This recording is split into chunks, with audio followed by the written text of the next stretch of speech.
सारन गुरु digital class में आप सभी का स्वागत है।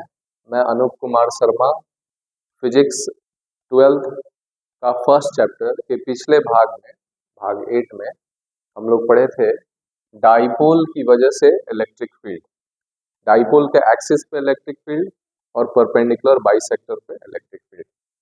ये फर्स्ट चैप्टर का 9वां भाग है, 9th पार्ट है। इसमें हम लोग पहले जो पिछले क्लास में पढ़े हैं उसको एक बार देख लेते हैं रिजल्ट उसका। डाइपोल के एक्सिस पे डाइपोल क्या होता है, एक सिस्टम है जिसमें प्लस क्यू चार्ज और माइनस क्यू चार्ज होता है। एक पॉइंट चार्ज है यहाँ पे प्लस क्यू और दूसरा यहाँ पे माइनस क्यू चार्ज है, तो ये डाइपोल हो गया है ना। इस सिस्टम को डाइपोल बोलते हैं और दोनों चार्ज से पास होने वाला जो एक्सिस है, जो लाइन है, उसको इस डाइपोल का एक्सिस बोलते हैं, है ना। और ये हुआ यहाँ से मिड पॉइंट से इस लाइन पे परपेंडिकुलर, इसका परपेंडिकुलर बाइसेक्टर हो गया और ये इसका एक्सिस हो गया। तो एक तो हम लोग पढ़े थे कि इसके पॉइंट से, इसके मिड पॉइंट से आर डिस्टेंस पे, इसके मिड पॉइंट से आर डिस्टेंस पे डाइपोल के एक्सिस पे इलेक्ट्रिक फील्ड का वैल्यू, तो डाइपोल के एक्सिस पे इलेक्ट्रिक फील्ड का value E is equal to 1/4 pi, ये पॉइंट मान लीजिए P है और इस पॉइंट P पे इलेक्ट्रिक फील्ड का value 1/4 pi epsilon naught 2P/r³ होगा। और ये जो R है वो डाइपोल के मिड पॉइंट से इस पॉइंट P का डिस्टेंस है जहां की इलेक्ट्रिक फील्ड हम लोग कैलकुलेट कर रहे हैं।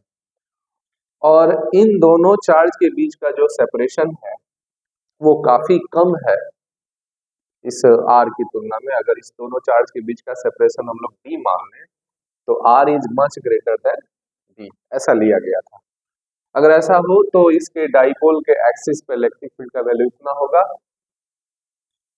और इस इलेक्ट्रिक फील्ड का डायरेक्शन, इस इलेक्ट्रिक फील्ड का डायरेक्शन P के अलाउंग होगा, ये जो P होगा इसके अलाउंग होगा। फिर इसके परपेंडिकुलर बाइसेक्टर पे हम लोग इलेक्ट्रिक फील्ड का वैल्यू पढ़े थे पिछले क्लास में और वो था 1/4 pi epsilon not -P/r³, -P/r³। और ये माइनस साइन इंडिकेट कर रहा है कि जो इलेक्ट्रिक फील्ड का डायरेक्शन होगा वो P के अपोजिट होगा। P मतलब electric dipole moment, electric dipole moment का डायरेक्शन माइनस से प्लस की तरफ होता है। तो यहाँ पे एक्सिस पे इलेक्ट्रिक फील्ड का डायरेक्शन इधर होगा P के अलोंग और परपेंडिकुलर बाइसेक्टर पे इलेक्ट्रिक फील्ड का वैल्यू P के अपोजिट होगा, तो P इधर की तरफ है, इधर होगा, इसके अपोजिट होगा। ये हम लोग पढ़ चुके थे। आज हम लोग कुछ डिस्ट्रीब्यूशन ऑफ चार्ज पढ़ेंगे।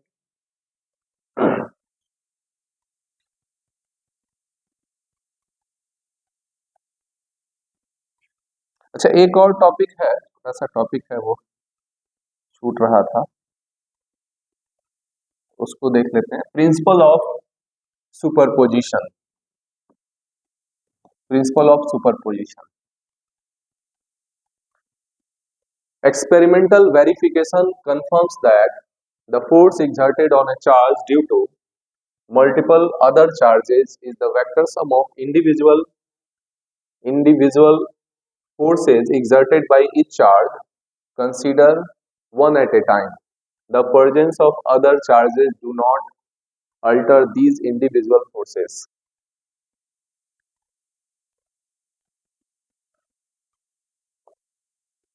यहाँ पे एक चार्ज Q है, ठीक है।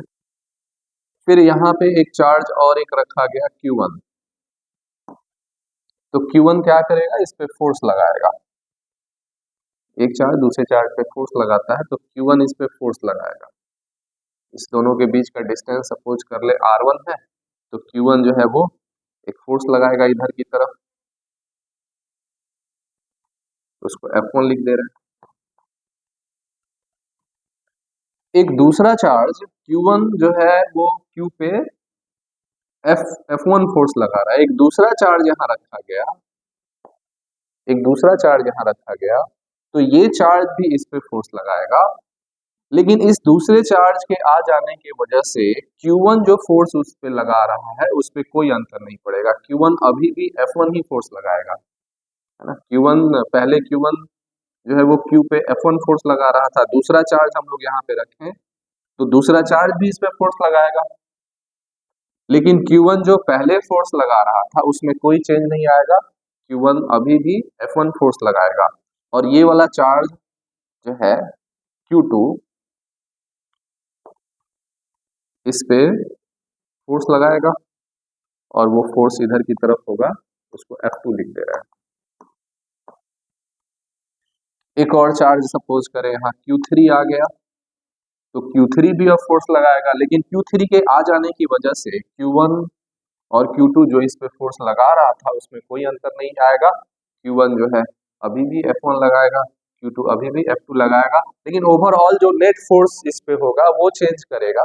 इसके आ जाने से नेट फोर्स इस पे चेंज करेगा, इसके आ जाने से नेट फोर्स चेंज करेगा, लेकिन जो पहले फोर्स लगा रहा था Q1 और Q2 अभी भी वही लगाएगा।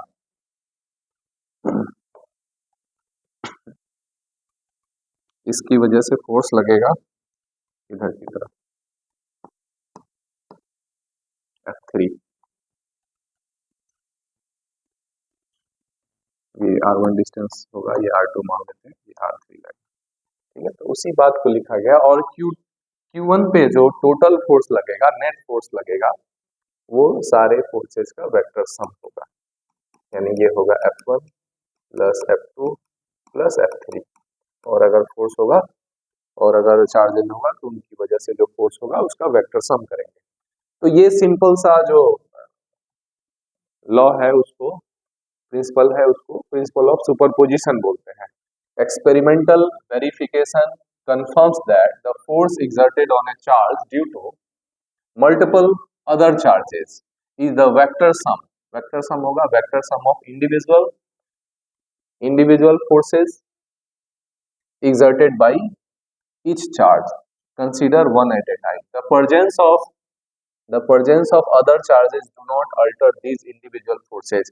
इसकी वजह से जो फोर्स इस पे लग रहा था उसमें कोई अंतर नहीं आएगा दूसरे चार्ज के आ जाने से, ठीक है।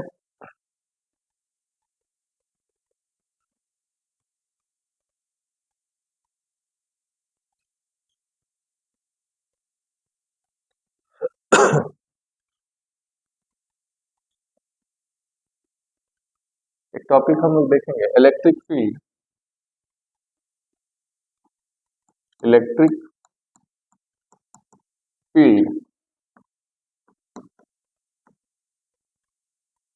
on the axis of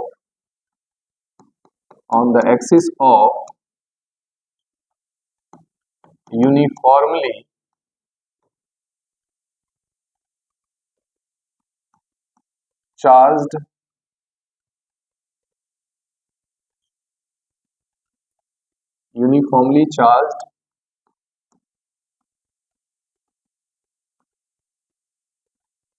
circular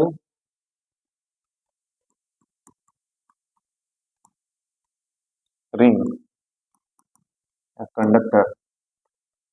Electric field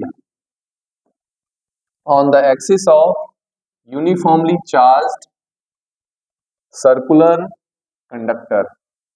electric field जो है वो चार्ज की वजह से प्रोड्यूस होता है, लेकिन यहाँ पे जो इलेक्ट्रिक फील्ड है वो एक रिंग है, और उस पे यूनिफॉर्म चार्ज डिस्ट्रीब्यूशन है, और उस रिंग के एक्सिस पे इलेक्ट्रिक फील्ड का वैल्यू क्या होगा ये हम लोग कैलकुलेट करेंगे आज।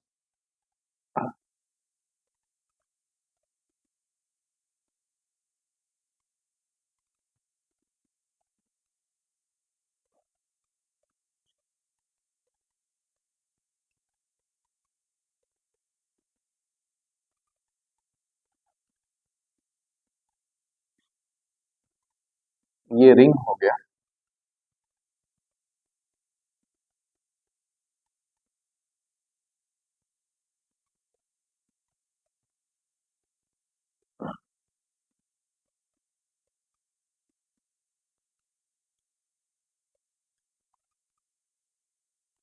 और इस रिंग पे चार्ज है, सपोज कर लें प्लस चार्ज है या माइनस चार्ज है, और इस रिंग पे टोटल चार्ज Q है, टोटल चार्ज Q है।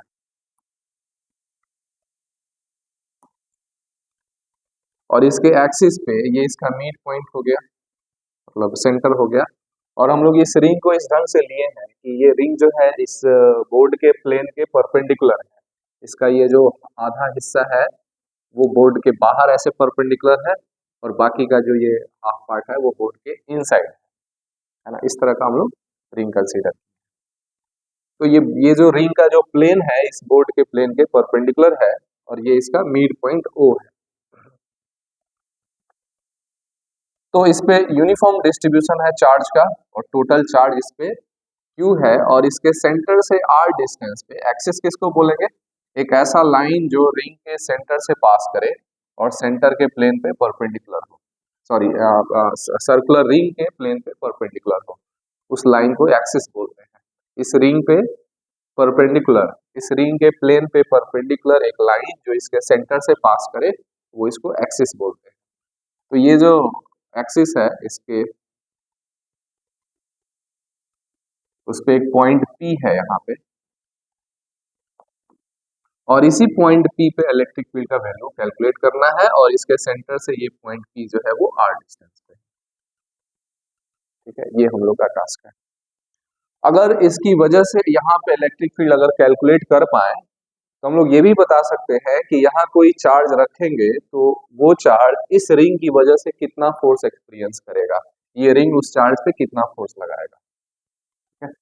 दो चार्ज बॉडी एक दूसरे पे फोर्स लगाता है, लेकिन ये जो फॉर्मूला हम लोग पढ़े हैं 1/4πε0 इलेक्ट्रोस्टैटिक फोर्स का, वो हर केस में अप्लीकेबल नहीं है।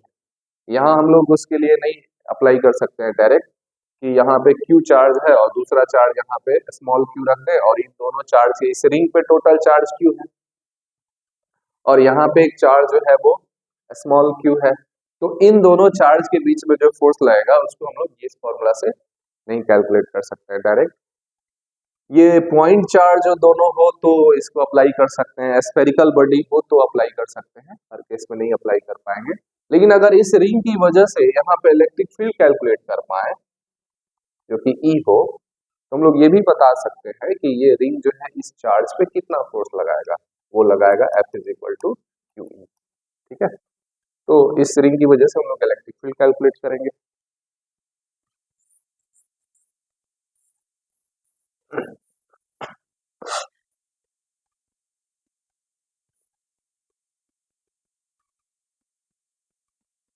इसके लिए क्या करते हैं कि इस रिंग का एक छोटा सा पार्ट लेते हैं, एलिमेंट लेते हैं, जिसपे चार्ज dq मान लेते हैं, dq चार्ज मान लेते हैं। टोटल चार्ज जो है, टोटल चार्ज वो q है, और इस रिंग का जो रेडियस है उस रेडियस को r लिख देते हैं, a लिख देते हैं। r क्या है, सेंटर से उस पॉइंट P का डिस्टेंस है जहां की इलेक्ट्रिक फील्ड कैलकुलेट करेंगे। तो यहाँ एक छोटा सा एलिमेंट लिए, एक रिंग का एक छोटा सा पार्ट लिए जिसपे चार्ज dq है, और इस dq चार्ज की वजह से यहाँ पे इलेक्ट्रिक फील्ड का वैल्यू लिखेंगे। तो dq से यहाँ पे इलेक्ट्रिक फील्ड का वैल्यू,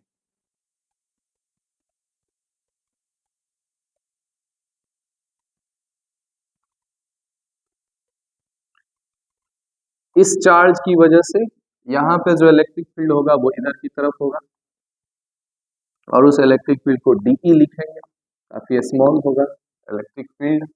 यहाँ चार्ज अगर छोटा है तो इलेक्ट्रिक फील्ड भी स्मॉल होगा, और dE का वैल्यू होगा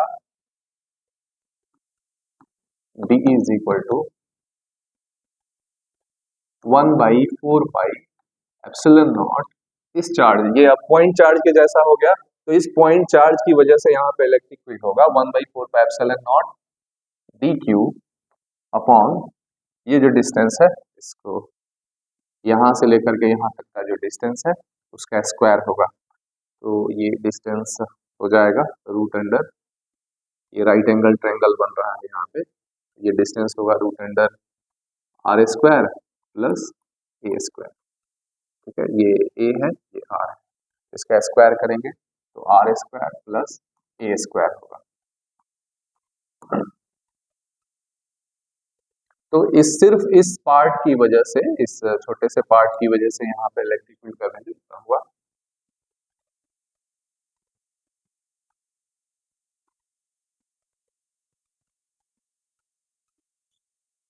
ये जो एंगल है उसको थीटा मान लेते हैं, थीटा। तो ये अगर थीटा है तो ये भी थीटा होगा। और जैसा कि यहाँ एलिमेंट लिए हैं और इस एलिमेंट की वजह से इलेक्ट्रिक फील्ड इतना हुआ, तो इसके जस्ट अपोजिट एक एलिमेंट लेंगे और उस एलिमेंट की वजह से, इसकी वजह से यहाँ पे इलेक्ट्रिक फील्ड भी उतना ही होगा, ये भी उतना ही होगा, मैग्नीट्यूड में उतना ही होगा।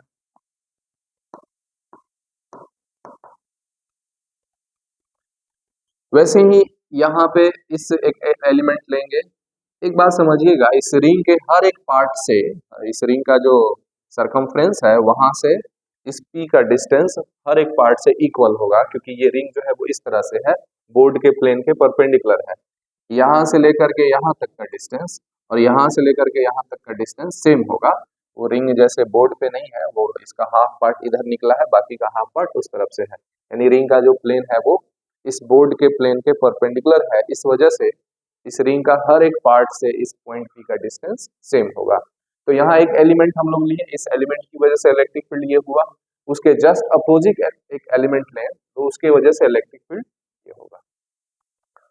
और इसका एक कंपोनेंट, इसका इधर ये जो डीई है, इसका एक्सिस के अलोंग कंपोनेंट हो जाएगा DE cos theta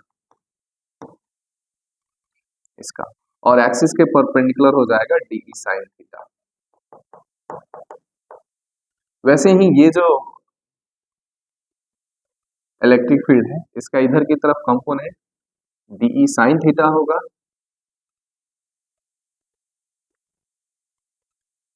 DE sine theta, और इसका इधर की तरफ कंपोनेंट जो हो जाएगा वो डीई कॉस थीटा हो जाएगा। तो हम लोग देख रहे हैं कि ये वाला जो कंपोनेंट है वो कैंसिल हो जाएगा, है ना। इसकी वजह से जहाँ जो इलेक्ट्रिक फील्ड ले रहे हैं हम लोग इस पॉइंट पी पे, तो उस इलेक्ट्रिक फील्ड का जो एक्सिस के परपेंडिकुलर कंपोनेंट है वो कैंसिल हो जाएगा, है ना। और ये जो होगा वो कैंसिल नहीं होगा। तो टोटल इलेक्ट्रिक फील्ड अगर निकालना है तो इसी को हम लोग इंटीग्रेट करेंगे, है ना। इसको इंटीग्रेट नहीं करेंगे क्योंकि इसका ये वाला पार्ट जो है डीई साइन थीटा जो है वो कैंसिल हो रहा है इसकी वजह से। तो इस पार्ट को हम लोग इंटीग्रेट करेंगे और यहाँ पे नेट इलेक्ट्रिक फील्ड कैलकुलेट कर लेंगे।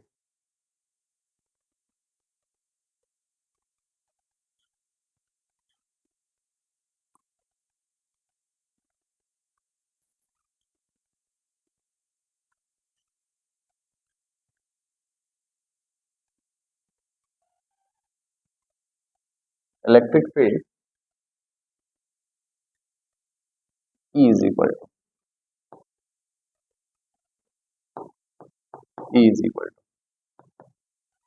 वो इंटीग्रेशन ऑफ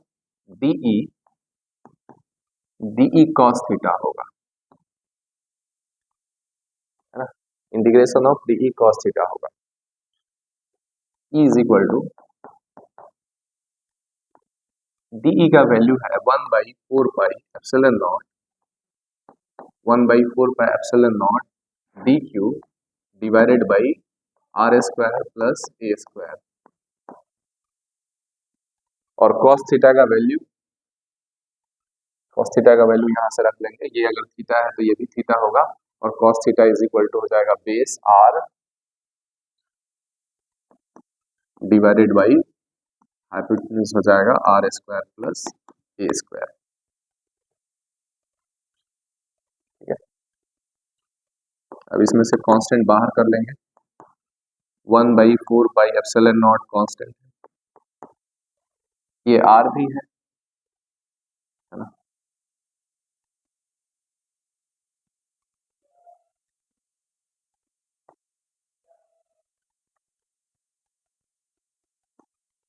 आर भी बाहर आ गया, 1/4 में एप्सिलॉन नॉट बाहर आ जाएगा। और इन दोनों को ऐसे लिख देते हैं, ये r square plus a square का पावर 1 और r square plus a square का पावर यहाँ रूट है तो 1/2 है, उसको ऐड कर लेंगे, r square a square base same है, पावर को ऐड कर लेंगे 3/2, बच गया integration of d q. E is equal to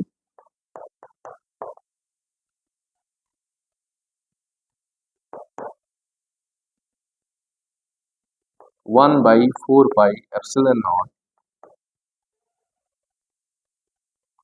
are divided by r square plus a square, और डी क्यू को इंटीग्रेट करें तो क्यू हो जाएगा। टोटल चार्ज, इस रिंग पे जो टोटल चार्ज है वो क्यू होगा। ठीक है, electric field E is equal to 1/4 pi epsilon naught q r divided by r square plus a square, ये आएगा। तो इस रिंग के एक्सिस पे, इस रिंग के एक्सिस पे इलेक्ट्रिक फील्ड का वैल्यू कितना होगा, और डायरेक्शन जो होगा वो एक्सिस के अलोंग होगा। अगर इस पे पॉजिटिव चार्ज है, इस रिंग पे पॉजिटिव चार्ज है, तो इलेक्ट्रिक फील्ड का डायरेक्शन पॉइंट पी पे इधर की तरफ होगा, एक्सिस के अलोंग होगा और रिंग से दूर जाएगा। अगर नेगेटिव चार्ज होगा तो इलेक्ट्रिक फील्ड यही होगा, उसका डायरेक्शन रिंग के तरफ होगा। ठीक है,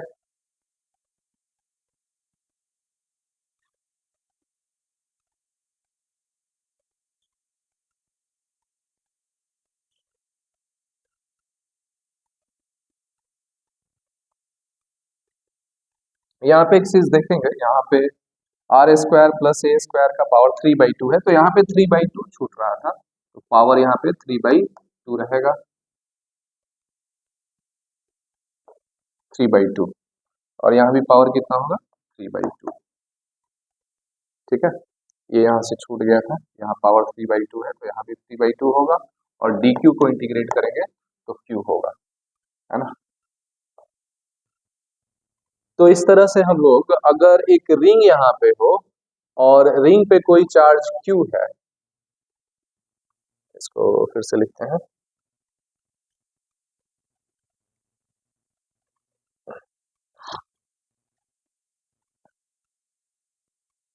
यहाँ पे कोई रिंग है और इस रिंग पे टोटल चार्ज क्यू है। ठीक है,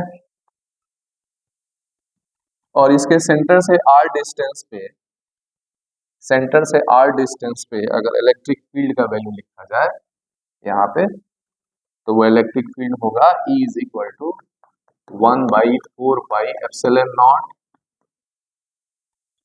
Q r divided by r square plus a square का पावर 3/2। और इस इलेक्ट्रिक फील्ड का जो डायरेक्शन होगा वो एक्सिस के लॉन्ग होगा। इस पॉइंट P पे इलेक्ट्रिक फील्ड का वैल्यू, ये जो पॉइंट P है इसके सेंटर O से R डिस्टेंस पे है, और इस रिंग की वजह से इलेक्ट्रिक फील्ड इतना होगा, और इस इलेक्ट्रिक फील्ड का डायरेक्शन एक्सिस के अलोंग होगा। प्लस चार्ज है इस पे तो अवे फ्रॉम द रिंग होगा, और माइनस चार्ज है तो टुवर्ड्स द रिंग होगा। अब क्या है कि सपोज करें यहाँ पे कोई चार्ज अगर हम लोग क्यू रख दें, तो ये रिंग जो है उस पर फोर्स लगाएगा, कितना फोर्स लगाएगा, F is equal to q e लगाएगा। फोर्स भी हम लोग निकाल सकते हैं, और इलेक्ट्रिक फील्ड जो होगा वो इतना रखेंगे।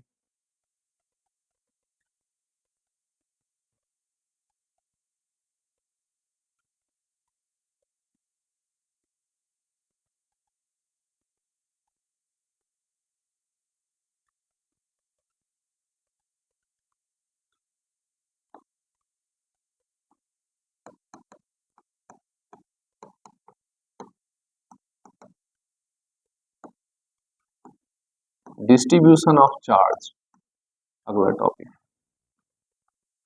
ठीक है, चार्ज का डिस्ट्रीब्यूशन।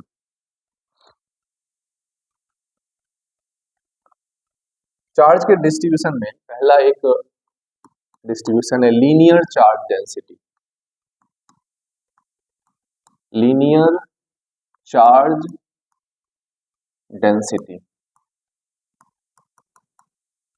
लीनियर चार्ज डेंसिटी को लैम्डा से लिखते हैं।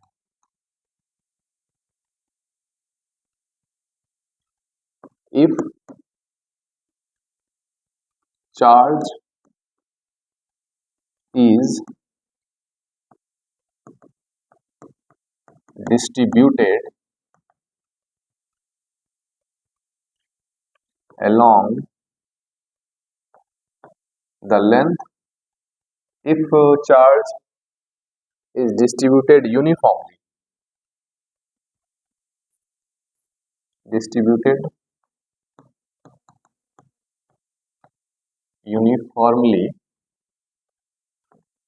along the length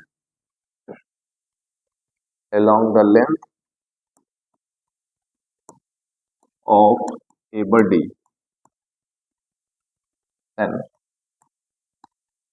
then the linear charge density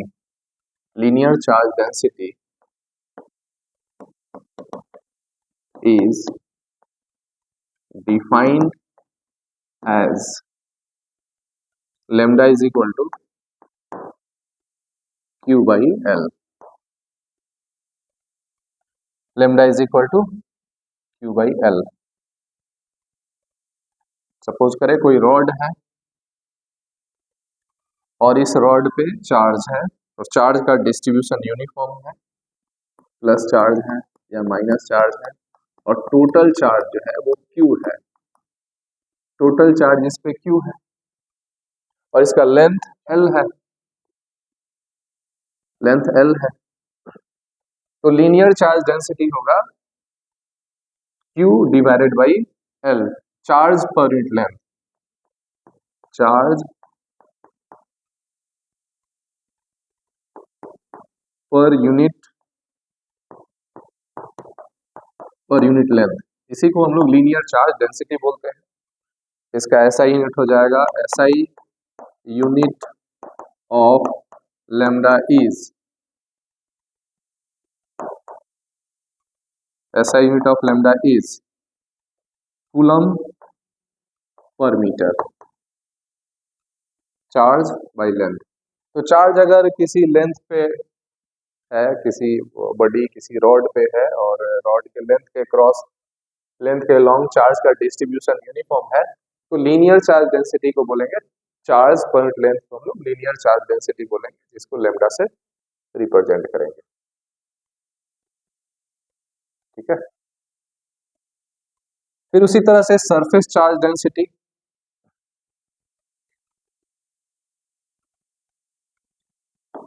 second surface charge density. Surface charge density को सिग्मा से लिखा जाता है।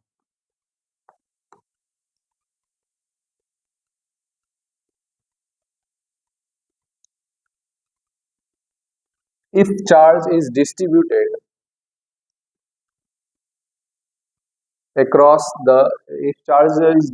uniformly across the surface on a surface of a body, then the surface charge density is defined as charge per unit area, sigma is equal to Q by A। कोई body है, कोई seat है और इस पे charge, total charge Q है, charge का distribution uniform, इसका एरिया A, तो चार्ज पर यूनिट एरिया वही सरफेस चार्ज डेंसिटी बोलेंगे। टोटल चार्ज Q है और इसका जो एरिया है वो A है,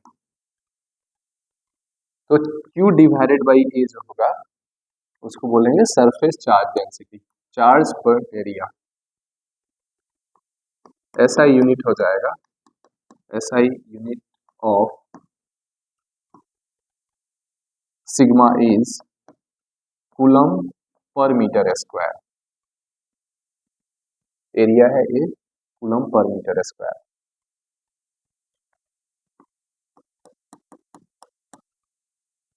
फिर वॉल्यूम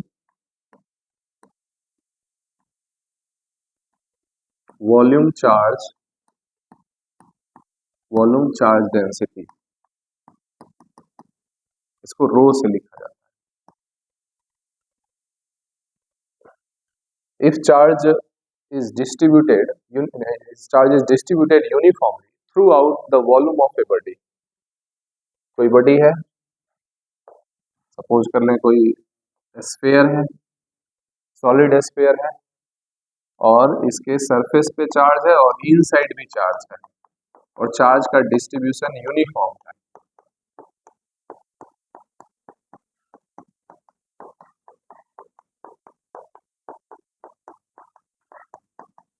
और टोटल चार्ज इस पे Q है और इसका जो वॉल्यूम है वो V है।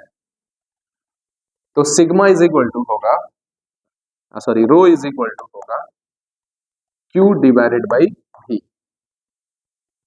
Charge per unit volume,